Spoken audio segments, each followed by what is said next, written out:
Hi, Dwers. It's next round this week, Gluten for Wrong right now. So, Gluten for Wrong number 101, pretty cool big ass year for life. Nice big ass Gluten for life. So, going on 100 weeks on gluten-free diet is my new norm. It is just part of my life now.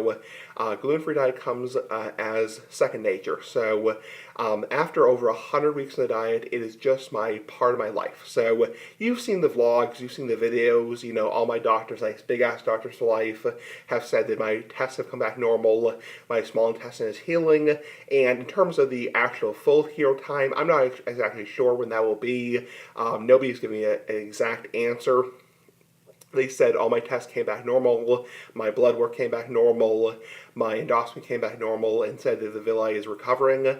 I've read different studies. You know, some studies say it takes up to 2 years, up to 5 years for it to fully heal. It really depends on on how committed you are to the diet. Because some people, I'm not saying you cheat on the diet. I'm not saying you're a cheating ass like the big ass cigar. What I'm saying is, some people will, oftentimes, if you eat at any kind of restaurant that's not allergen free, you are probably being exposed to some level of gluten, because if the environment is not allergen free, there is generally flour in there. So anytime you eat at any kind of restaurant that's not allergen free or not designated gluten free environment, you are being probably exposed to some level of gluten beyond 20 parts per million, which is the FDA standard. So I would imagine, unless you're somebody who's just a religious, nut, I'm not saying religion like as in like Christianity or like, actual religion. What I'm saying is like a zealot, like a fascist, like a fanatic, like an extremist about the gluten-free diet. There are literally people who will not eat at any restaurant unless it's designated allergen-free,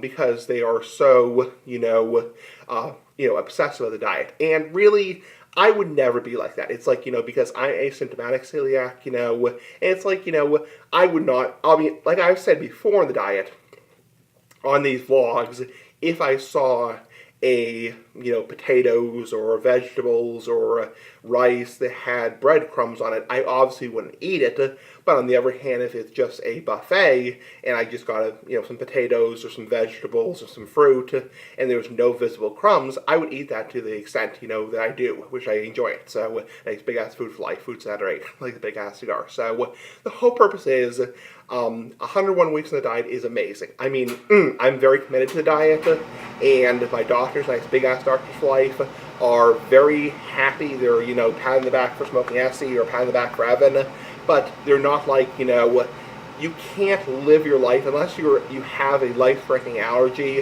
which is like a deathly allergic allergy. You can't live your life not going to a restaurant. Big ass cigar of life.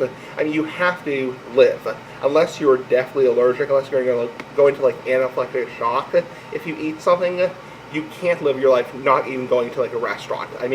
That's just not living. So you get the point. Big ass cigar of life. Bye.